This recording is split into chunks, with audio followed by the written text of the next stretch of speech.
Los días lunes estamos estudiando el libro de Hebreos y hemos venido avanzando versículo a versículo. En la última oportunidad completamos el capítulo número 6, de manera que ahora corresponde iniciar el capítulo 7 y es ahí donde vamos a leer con la ayuda del Señor.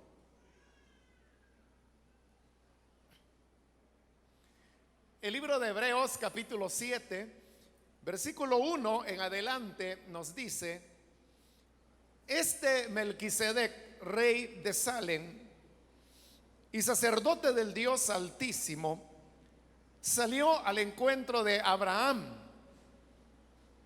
que regresaba de derrotar a los reyes, y lo bendijo.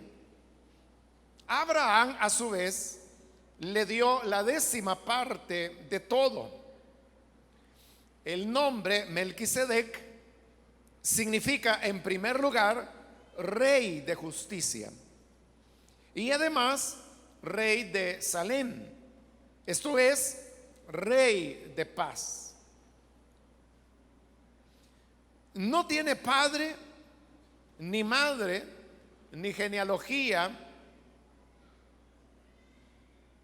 no tiene comienzo ni fin, pero a semejanza del Hijo de Dios, permanece como sacerdote para siempre. Consideren la grandeza de ese hombre, a quien nada menos que el patriarca Abraham dio la 10ª parte del botín.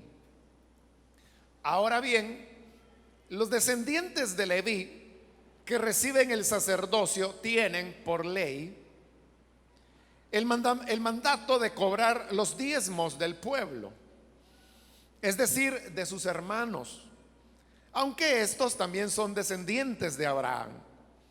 En cambio, Melquisedec, que no era descendiente de Leví, recibió los diezmos de Abraham y bendijo al que tenía las promesas. Es indiscutible que la persona que bendice es superior a la que recibe la bendición. En el caso de los levitas, los diezmos los reciben hombres mortales. En el otro caso, los recibe Melquisedec, de quien se da testimonio de que vive.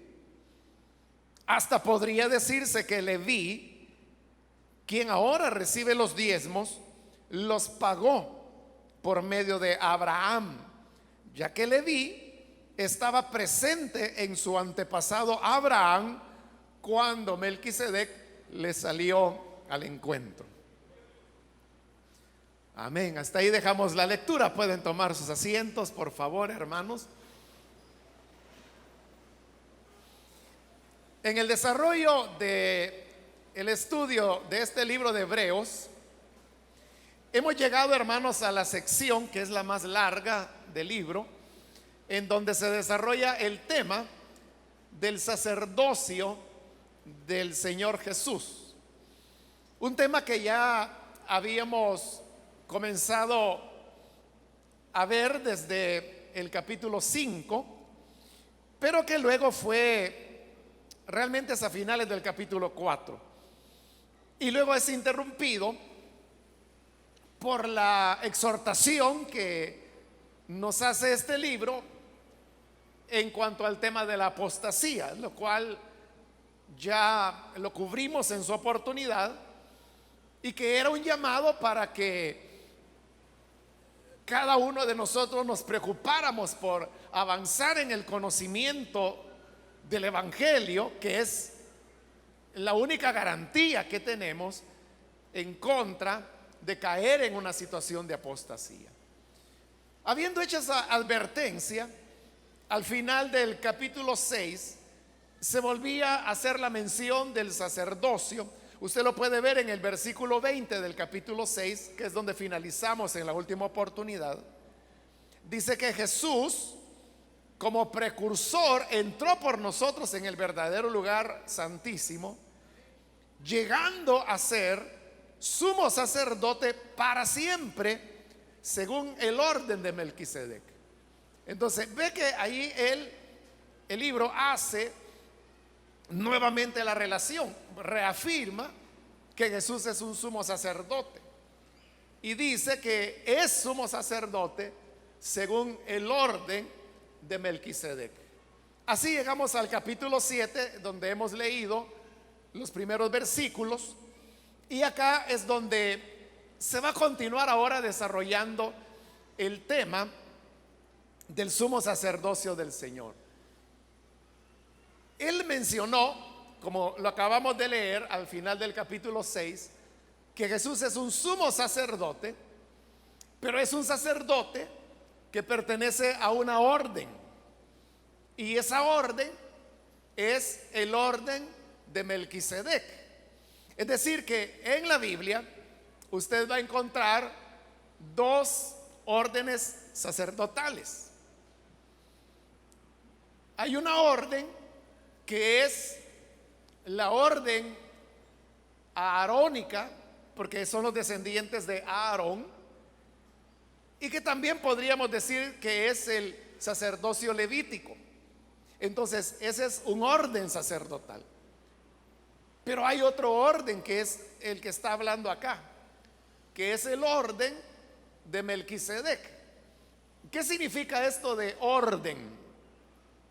La orden, hermano, lo que significa es el grupo de personas que desarrollan un sacerdocio y que lo hacen sobre la base de ciertas características y cierta mística de trabajo y ciertas condiciones para poder pertenecer a esa orden.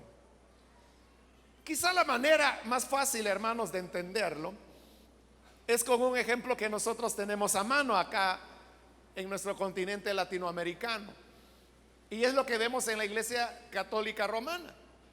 Porque usted sabe que el catolicismo romano tiene el ejercicio del sacerdocio, es decir, ellos todavía tienen sacerdotes, pero dentro, o sea, todos son católicos romanos, ¿no? Pero hay diversas órdenes que ellos tienen.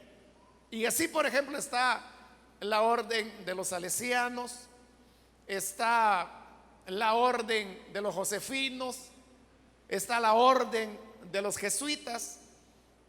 Entonces, ¿qué son las órdenes? Son esas maneras de ejercer el sacerdocio que implica, como ya le dije, desde condiciones para ingresar dentro de esas órdenes, como maneras místicas, enfoques, filosofías, que cada una de esas órdenes sacerdotales, en este caso dentro de la Iglesia Católica, tienen de trabajar. Entonces, como le digo, esa es una ilustración para que usted comprenda a qué se refiere aquí la Biblia cuando habla de el orden de Melquisedec. Entonces, repito para retomar el tema. La Biblia nos presenta dos órdenes sacerdotales: la orden de Aarón o aarónica, y que también podemos llamar levítica, porque eran los levitas los que desarrollaban el sacerdocio dentro de Israel. Esa es una orden.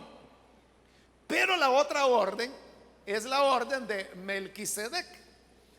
Entonces vea, cada una de las órdenes tuvo una cabeza de la cual se generó. En la orden de Aarón, precisamente por eso se llama el orden de Aarón o orden aarónica, porque Aarón, el hermano de Moisés, hermano mayor, fue el primer sumo sacerdote que hubo bajo esa orden, y a la muerte de Aarón, uno de sus hijos siguió como sumo sacerdote, luego el nieto, luego el bisnieto, y entonces así fue pasando de generación a generación. Entonces se le llama el orden de Aarón porque Aarón fue el primer sacerdote. Pero hoy estamos hablando del orden de Melquisedec. Entonces significa que así como en el orden de Aarón, Aarón fue el primer sacerdote, entonces significa que en el orden de Melquisedec, el primer sacerdote tuvo que ser Melquisedec. Pero a eso pues viene la pregunta, entonces, ¿quién era Melquisedec? Para que ahora se diga que Jesús ejerce un sacerdocio de acuerdo al orden de Melquisedec. Para eso, Hebreos lo que hace es que nos presenta un resumen de la única mención que la Biblia hace acerca de este personaje llamado Melquisedec. Y es una mención que aparece en el libro de Génesis. Se recordará usted que Abraham sale de Ur de los Caldeos, como el Señor le había dicho, y la palabra del Señor a Abraham fue que le dijo: sal de tu tierra y de tu parentela. Pero Abraham se llevó a su sobrino, a Lot, y luego se instalan en la tierra que Dios le dice a Abraham: esta te la daré a ti y a tu descendencia para siempre. Posteriormente, los dos son prosperados, tanto Abraham como su sobrino Lot. Prosperan tanto que la cantidad de ganado que cada uno de ellos tenía era tal que ya la tierra no les alcanzaba. Y así es como deciden separarse. Y Lot se va al valle donde estaban las ciudades de Sodoma y Gomorra, porque era la parte fértil del país, y es ahí donde él se instala. Entonces resulta que hay una guerra, y en esta guerra, como esa era la parte rica del país, los invasores atacan esa parte, saquean la ciudad y toman prisioneros, y entre los prisioneros se llevaron a Lot. Cuando Abraham, que vivía en la montaña, porque esa era la parte que a él le había quedado, oye la noticia que su sobrino Lot ha sido secuestrado por este ejército que invadió la tierra, entonces él viene y toma a sus sirvientes, que era más o menos un número como de 300, y él decide ir en persecución del ejército que ha atacado, que ha saqueado y que tiene prisionero a su sobrino Lot. Entonces Abraham va detrás, los alcanza y los derrota, y recupera todo el botín, todo lo que ellos han robado de el valle de Sidín, que es donde moraban estas ciudades. Pero también recupera a su sobrino Lot, el cual pues no había sufrido ningún daño. Entonces Abraham derrota al enemigo, y entonces cuando él regresa de la victoria y viene camino a su tierra de nuevo, ahí es donde la Biblia dice que aparece este personaje que es misterioso, como lo vamos a ver, y que se llama Melquisedec, y aparece, hermanos, de la nada, y simplemente se le presenta así como alguien que aparece, cuyo nombre es Melquisedec. Se dice que él es rey de Salem y que le ofreció a Abraham pan y vino, y que lo bendijo a Abraham, y en gratitud y en respuesta Abraham le entregó el diezmo de todo el botín que él había conquistado en la batalla, y se lo entrega a Melquisedec. Eso es todo lo que dice la historia bíblica. Entonces hoy Hebreos va a interpretar qué es lo que ahí pasó. El versículo 1 dice: este Melquisedec, rey de Salem y sacerdote del Dios Altísimo, porque eso es todo lo que dice Génesis, que Melquisedec era sacerdote del Dios Altísimo, y Dios Altísimo es el título con el cual Abraham conoció a Dios. Ese es el nombre de Dios que a Abraham se le reveló: Altísimo. Entonces dice que Melquisedec era sacerdote del Dios Altísimo.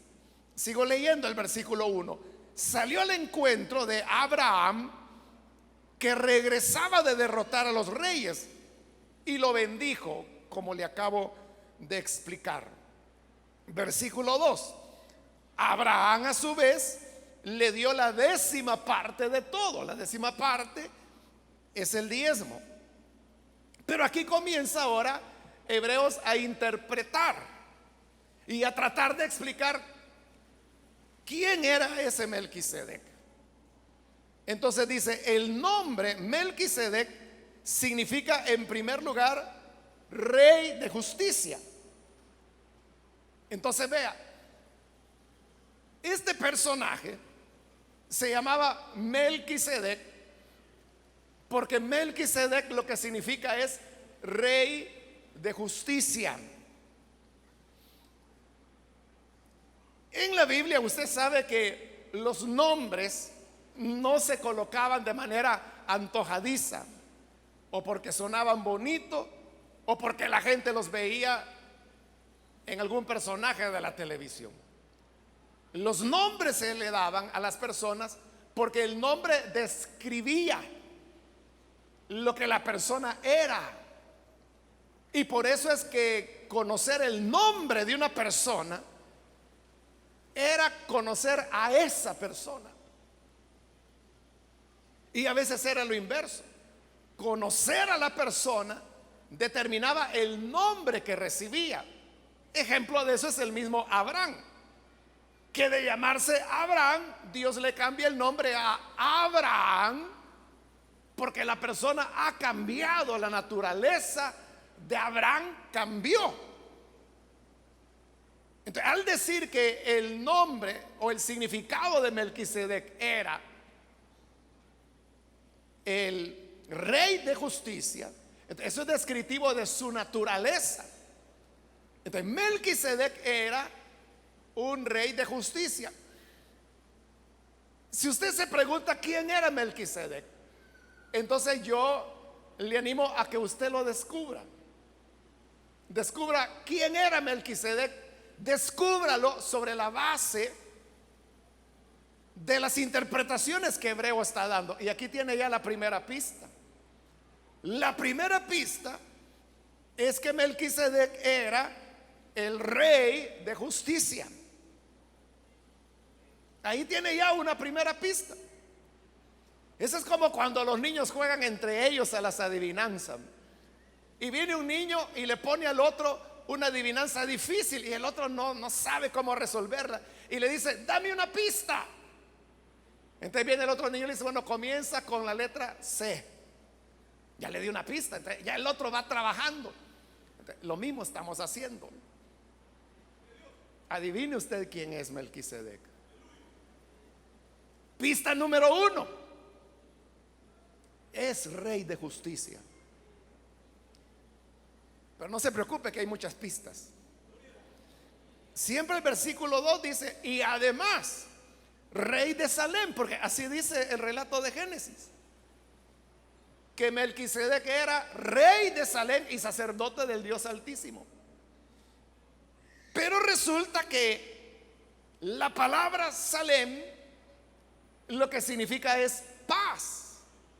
Y por eso es que ahí lo interpreta siempre el versículo 2. Rey de Salem, esto es rey de paz. Esa es la pista número 2.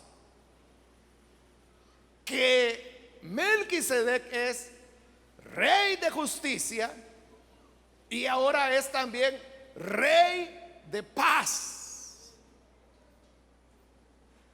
Ya tiene las 2 pistas.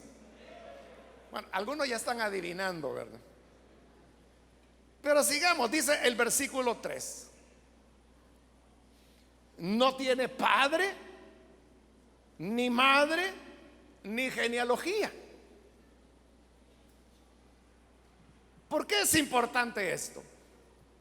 Porque en el libro de Génesis, usted lo que tiene es eso, el Génesis. Y la palabra Génesis lo que significa es origen.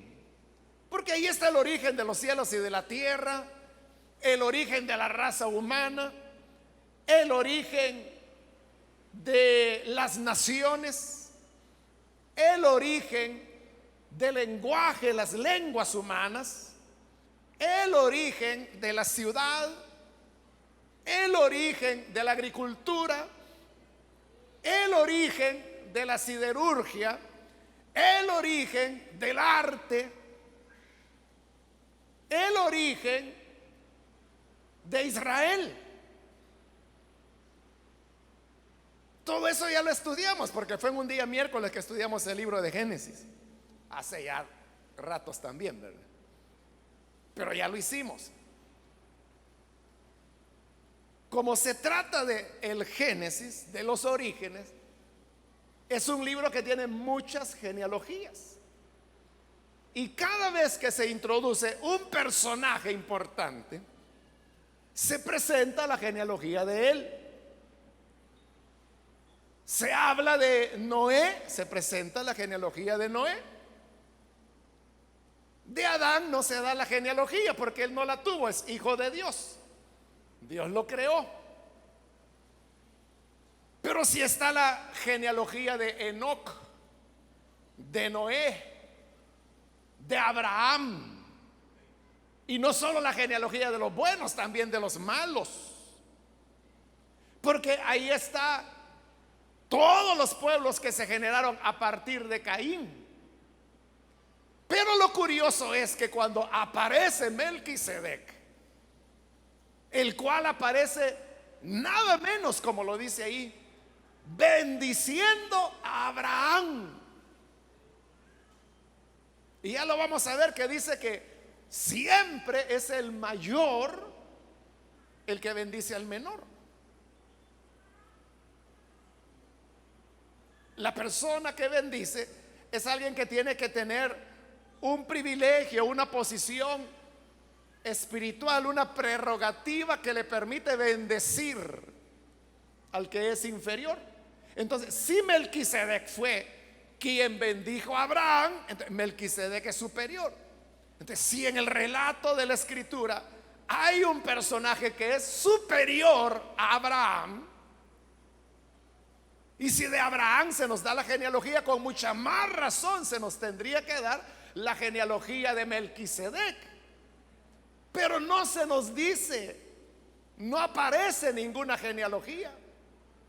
Y por eso yo le decía que es un personaje que aparece de repente y así desaparece también. Solo aparece para bendecir y recibir los diezmos y vuelve a desaparecer. Y no se vuelve a mencionar en toda la Biblia hasta aquí, en Hebreos. Hay una excepción con el Salmo 110, pero ya voy a llegar ahí. Entonces, a eso se debe que en el versículo 3 se dice que no tiene padre ni madre. Usted sabe que aún en aquellos casos en que no hay genealogía, se hace referencia a las personas por el padre. Saúl, hijo de Cis; David, hijo de Isaí; Joab, hijo de Sarbia, aunque Sarbia es mujer, es femenino, es la mamá, por alguna razón. Para Joab no se le menciona el nombre del padre, sino que de la madre. Pero era la manera de identificar a las personas. Fulano, hijo de Mengano. Pero cuando aparece Melquisedec, no dice quién es su padre ni su madre. En el caso de Joab no sabemos el nombre de su padre, pero sí de su madre, que era Sarbia. Pero de Melquisedec no se menciona. Entonces Hebreo llega a la conclusión, como dice ahí el versículo 3, que no tiene padre, no tiene madre, no tiene genealogía, es decir, no tiene antecesores. ¿De dónde viene él? ¿De qué familia depende? Ahí tiene 3 pistas más, las 2 que llevamos son 5 ya. Entonces, mire, vaya armando el rompecabezas. ¿Quién era Melquisedec? 1, rey de justicia. 2, rey de paz. Tercera pista, no tiene padre. Cuarta pista, no tiene madre. Quinta pista, no tiene genealogía. ¿quién es la persona que no tiene padre? O sea, usted podrá decir, pues yo no tengo papá. O sea, que no lo conozca a su papá, que no lo haya reconocido. Esa es otra cosa, pero papá tuvo que tener. No tuvo madre. ¿Qué ser humano puede nacer si no tiene un padre, si no tiene una madre? Y peor aún, no tiene genealogía, no viene de ninguna familia. Ya va cayendo, hermano, ¿quién es? Vaya, pues. Porque vienen más pistas. Entonces, sigo con el 3. No tiene padre, ni madre, ni genealogía. Pero oiga esto: no tiene comienzo ni fin. Porque Génesis no dice que él nació en tal parte o que era originario de tal lugar. Y tampoco se nos relata que haya tenido un fin o que haya muerto y que esté sepultado en la cueva de Macpela o donde sea. Entonces, ¿quién es aquel que no tiene padre, no tiene madre, no tiene genealogía, pero aún más, no tuvo principio, no tuvo fin? En otras palabras, es eterno. Porque si no tuvo un principio, significa que nunca comenzó, siempre estuvo ahí. Y si no tiene fin, significa que no ha muerto, sino que sigue estando vivo.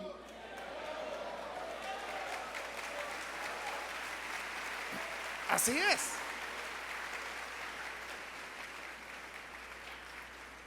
Pero note, vuelvo al tema con el que comencé. Hay dos órdenes en la Biblia. El orden de Aarón, cuyos sumos sacerdotes, Aarón y sus hijos, sus descendientes. ¿Y sabe por qué tuvieron que ser los descendientes de Aarón? Porque Aarón se murió y ya muerto no podía seguir siendo el sacerdote. Entonces, el sacerdocio de Aarón es roto a cada momento por la muerte. Murió Aarón, luego su hijo, luego su nieto, luego su bisnieto. Y por eso había que estar nombrando sucesor, otro y otro. Pero en el sacerdocio de Melquisedec, el sacerdocio del Hijo de Dios, ahí no es necesario nombrar otro.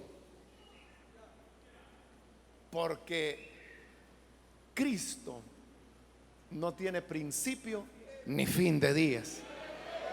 Es el mismo. Él está vivo, nunca ha muerto. Entonces, no podemos decir, hermano, Jesús ya se murió, fíjese. Entonces, hay que ver quién lo sucede como sumo sacerdote, para que no nos quedemos sin sumo sacerdote.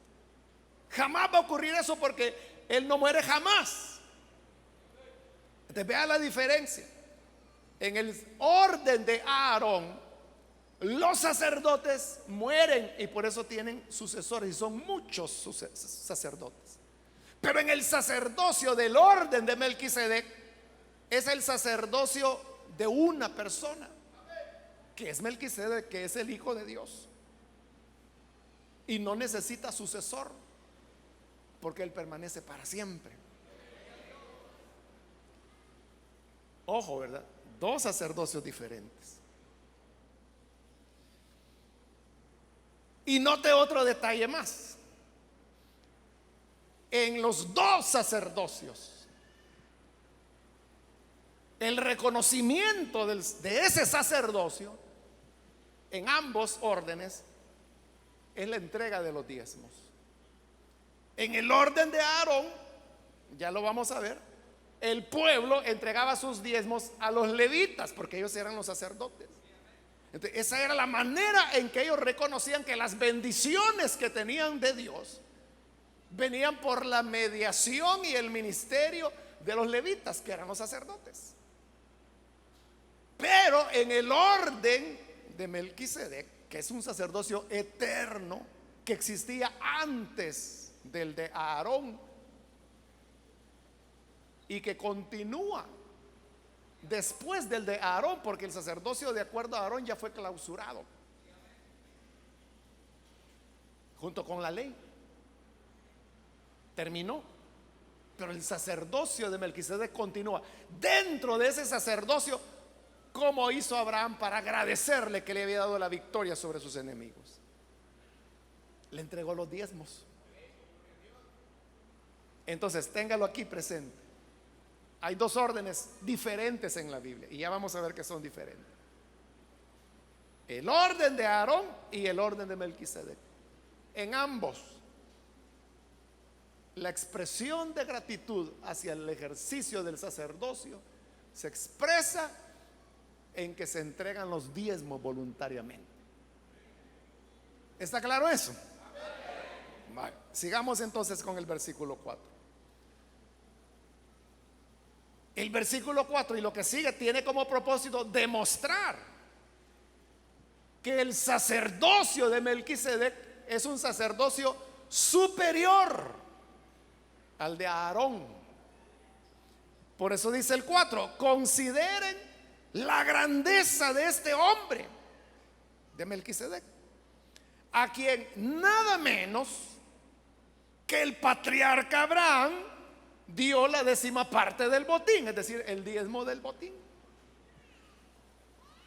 Porque Abraham, al igual que Moisés, para Israel, hermano, bueno, si Moisés era el profeta por excelencia que hablaba cara a cara con Dios, Abraham era el padre de la nación, incluso de Moisés. Pero ahora viene y dice: miren qué grande es este Melquisedec, el hijo de Dios, que aún Abraham le entregó los diezmos. Significa que Abraham reconocía que Melquisedec era superior a él y por eso le entrega los diezmos. Y sabía, porque Melquisedec lo bendijo. Entonces Abraham sabía que como expresión de gratitud por la bendición que el sacerdote le daba, él le entregaba los diezmos. Versículo 5: ahora bien, los descendientes de Leví que reciben el sacerdocio, es el sacerdocio arónico, tienen por ley, porque así lo dice la ley de Moisés, el mandato de cobrar los diezmos del pueblo, es decir, de sus hermanos, aunque estos también son descendientes de Abraham. Son hermanos por eso, porque tanto Leví como las otras 11 tribus de Israel son descendientes de Abraham, bisnietos de él. Pero hermanos, porque descienden del mismo tronco que es Abraham. Pero aún así, aún cuando eran sus hermanos, la ley de Moisés establecía que los levitas cobraran los diezmos de sus mismos hermanos. Así lo dice la ley de Moisés. Y oiga, tal vez usted ha oído personas que son ingratas con el Señor, porque en el fondo es un problema de ingratitud,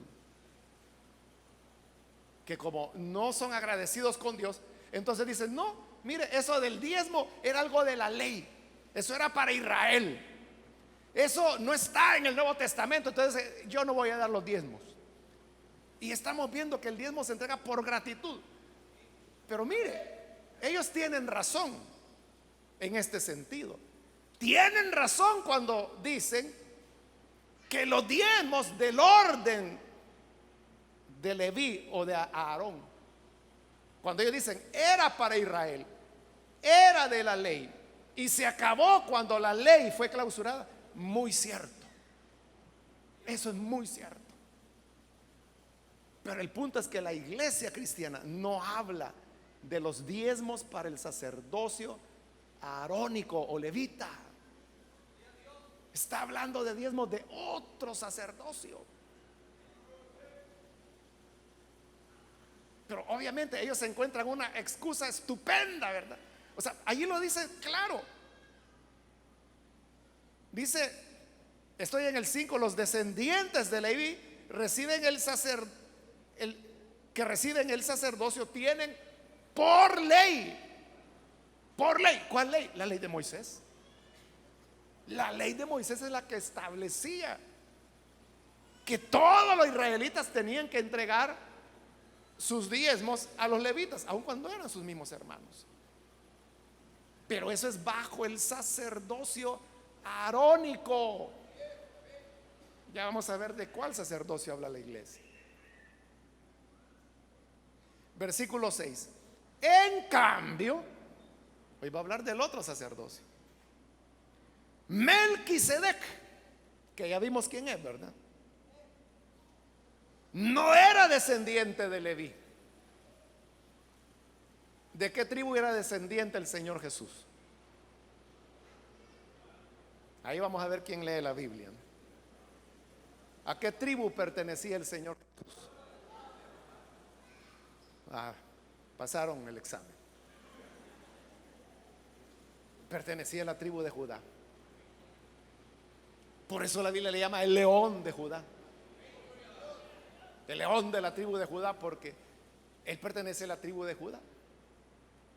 Pero entonces vea, no pertenecía a la tribu de Leví. ¿Y quiénes tenían derecho a recibir el diezmo? Los de la tribu de Leví. Entonces, ¿cómo es que Melquisedec está recibiendo diezmo si él pertenece a la tribu de Judá y no a la de Leví? Esa es la clave para entender esto. Versículo 6. Melquisedec no era descendiente de Leví, pero mire qué cosa, recibió los diezmos de Abraham y bendijo al que tenía las promesas. Aunque él no era de la tribu de Leví, recibió diezmos. ¿Cómo es eso? ¿Cómo es eso que sin que la ley dijera que él tenía que recibir diezmos, los recibió? Porque él pertenece a un orden sacerdotal diferente. Es el orden de Melquisedec. Y eso lo hace superior a Abraham, al punto que dice que fue Melquisedec quien bendijo a Abraham. Y dice el versículo 7, lo aclara aún más. Es indiscutible que la persona que bendice es superior a la que recibe la bendición. Siempre nosotros o cualquier persona solo podrá recibir bendición de alguien que sea superior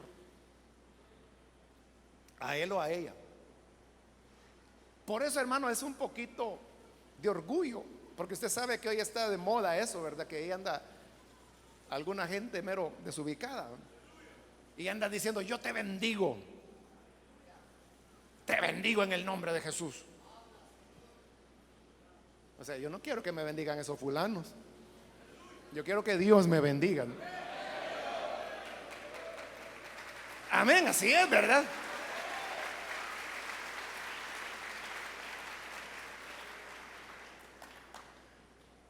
Igual que ayer una hermana me decía: hermano, aquí vengo para que me bendiga. Yo no la puedo bendecirle. Dios la puede bendecir a él, dígale. Y me dijo: no, bendígame. No, si no puedo, le dije. Yo soy hombre igual que usted. Bueno, y estuvimos hablando un ratito. Y ya cuando se despedía, me dio la mano y yo le di la mano y yo: bueno, Dios la bendiga. Ya vio, me dijo, que sí me puede bendecir. Pero yo no le dije: yo te bendigo. Yo le dije: Dios le bendiga. Por eso le digo, es un poquito de orgullo de esa gente que anda diciendo: te bendigo. Porque dice que es el superior el que bendice al inferior. Por eso es orgullo, porque se están poniendo como superiores. Y por eso andan bendiciendo de mentira un montón de gente. Y hay gente que se lo cree. Por eso es que llegan esos fulanos diciendo: vengo a que me bendiga. Dígale a Dios que es el único que puede bendecir. Pero Melquisedec sí bendijo a Abraham. Y dice ahí: es indiscutible que el superior bendice al inferior. Entonces, ¿quién es el superior ahí? Melquisedec, porque él es el que bendijo a Abraham. ¿Y quién es Abraham? Nada menos que el padre de Israel. cuán grande verdaderamente es Melquisedec. Versículo 8. Y este versículo es clave, hermano. Clave. En el caso de los levitas, dice, los diezmos los reciben hombres mortales. ¿Por qué son hombres mortales? Porque se mueren. Y por eso es que hay sucesión sacerdotal. Se muere el papá, queda el hijo. Se muere el hijo, queda el nieto.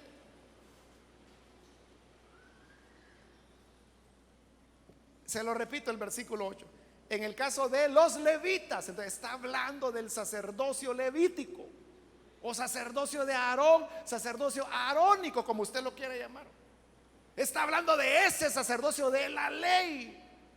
Bajo esa ley de Moisés y bajo esa ley para Israel, los diezmos los recibían hombres mortales.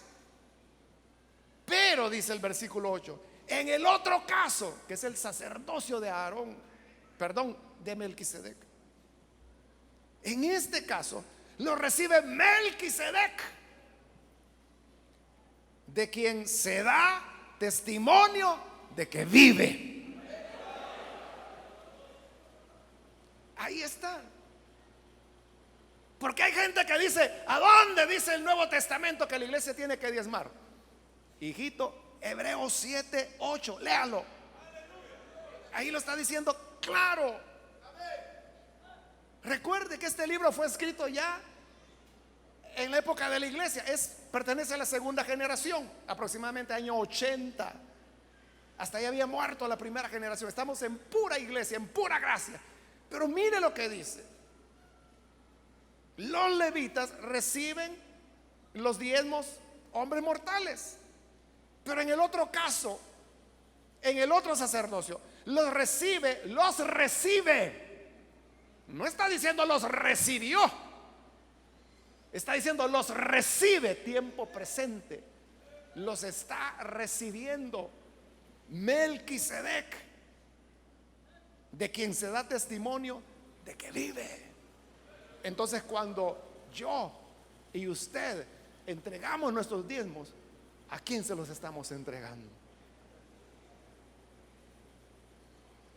Al que vive, a Melquisedec, a nuestro sumo sacerdote, al Hijo de Dios, al Señor Jesucristo.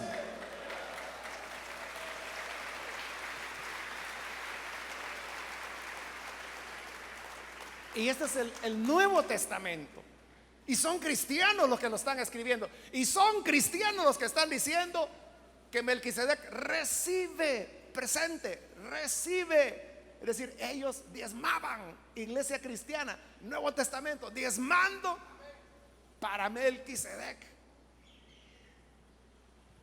Entonces, cuando la gente dice, no, mire, eso era para la ley. Momentito, hijo. Lo que era para la ley era el sacerdocio levítico, el sacerdocio arónico.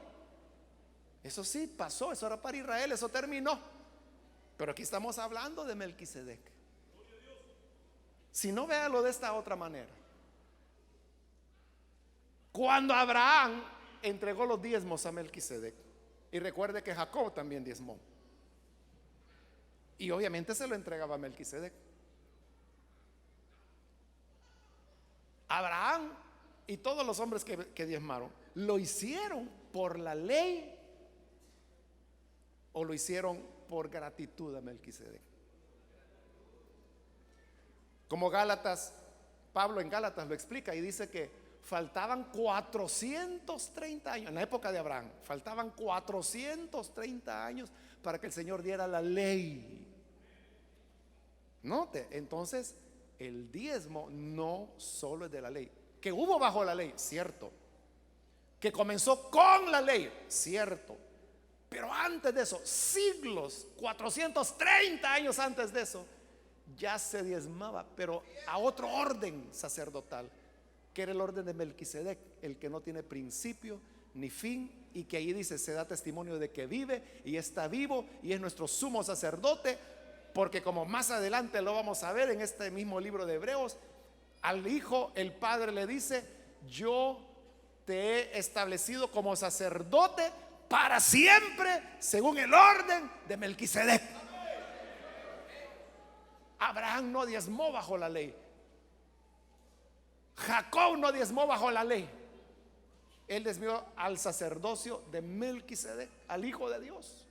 Luego vino la ley. Bajo esa ley se estableció el diezmo para el sacerdocio levítico. Luego se acabó el sacerdocio levítico. Se acabó el diezmo para Israel y para el sacerdocio levítico, porque ya no hay sacerdotes levitas. Pero como de Melquisedec se dice que permanece para siempre, él sigue vivo. Entonces, cuando hablamos que los cristianos tenemos que diezmar, no estamos diciendo diezmar bajo el orden de Aarón. No, si eso ya se acabó. Entonces la gente que dice, no, si eso era para la ley, cierto, cierto, era bajo la ley el diezmo, pero para Aarón. Pero la iglesia no habla de diezmo para Aarón, habla de diezmo para Melquisedec, para el Hijo de Dios. Y yo le pregunto, ¿Jesús es su sumo sacerdote o no? ¿Jesús es de quien usted recibe bendiciones o no? ¿Cómo agradeció Abraham las bendiciones a Melquisedec, el que usted dice que es su sumo sacerdote? Entregándole el diezmo. ¿Está claro, hermanos? No hay donde perderse. O sea, yo no sé por qué la gente se hace bolas. Bueno, realmente sí sé, y ya se lo dije. Porque la gente es ingrata, no quiere ser agradecida con Dios por las bendiciones que le da.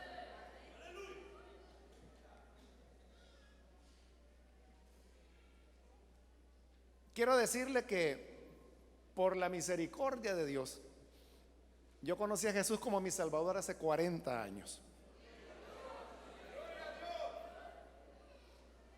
Y yo no tenía, hermanos, desde el día de mi conversión, yo no tenía un conocimiento de esto que le estoy mencionando. Ni había leído la Biblia, ni había leído hebreo. Pero de alguna manera, yo no sé por qué. No sé por qué, pero yo sabía que mi responsabilidad era entregar mis diezmos. Entonces, hace 40 años, desde el día de mi conversión, yo comencé a diezmar. Yo era un estudiante, yo dependía de mis padres.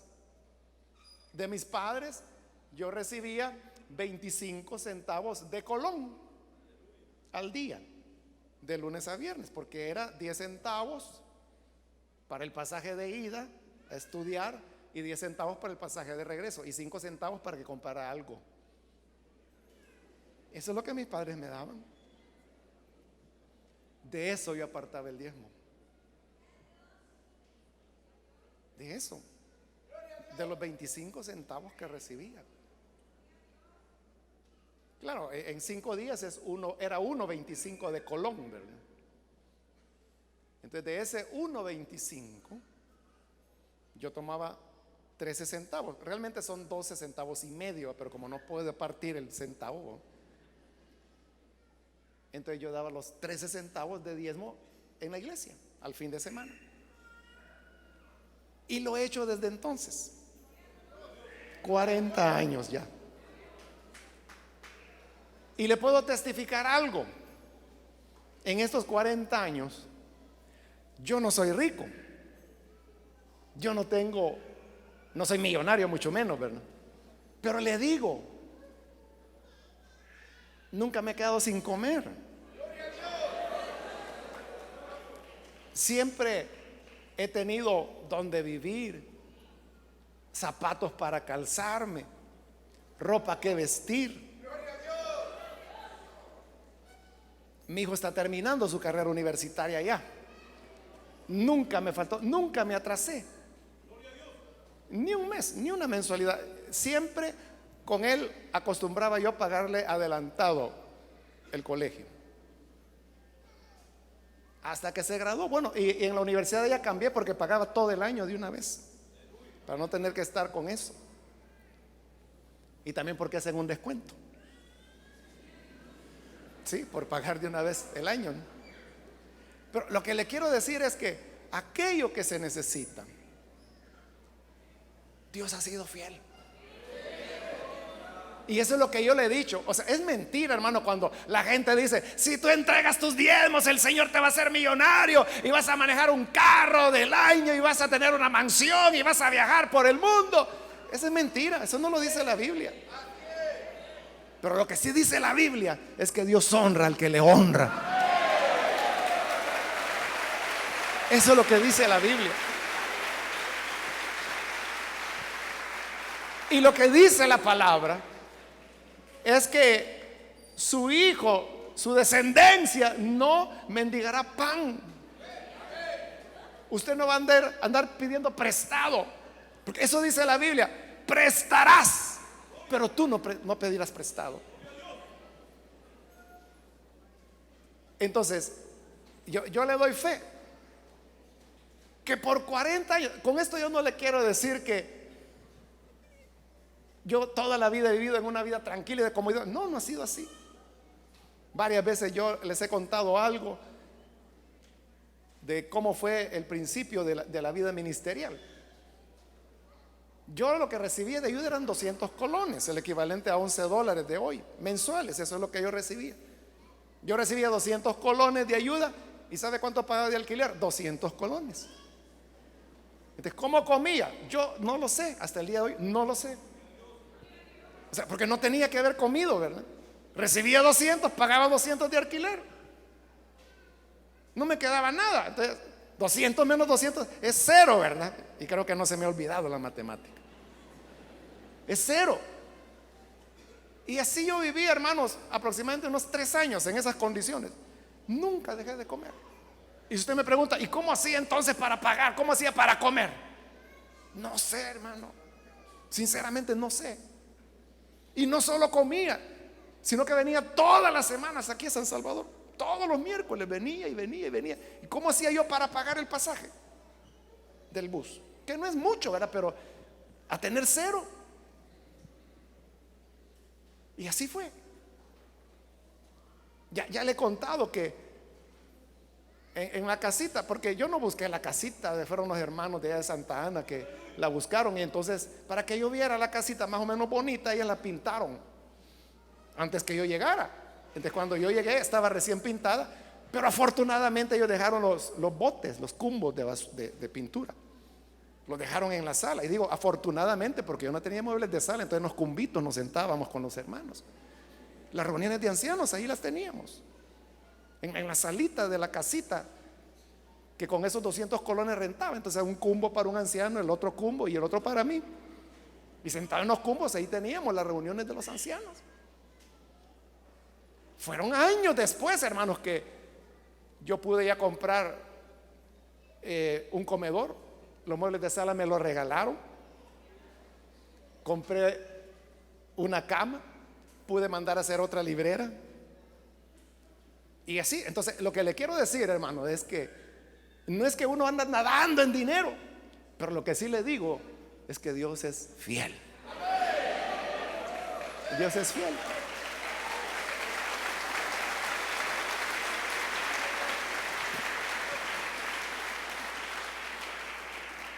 Entonces, yo nunca he diezmado bajo la ley.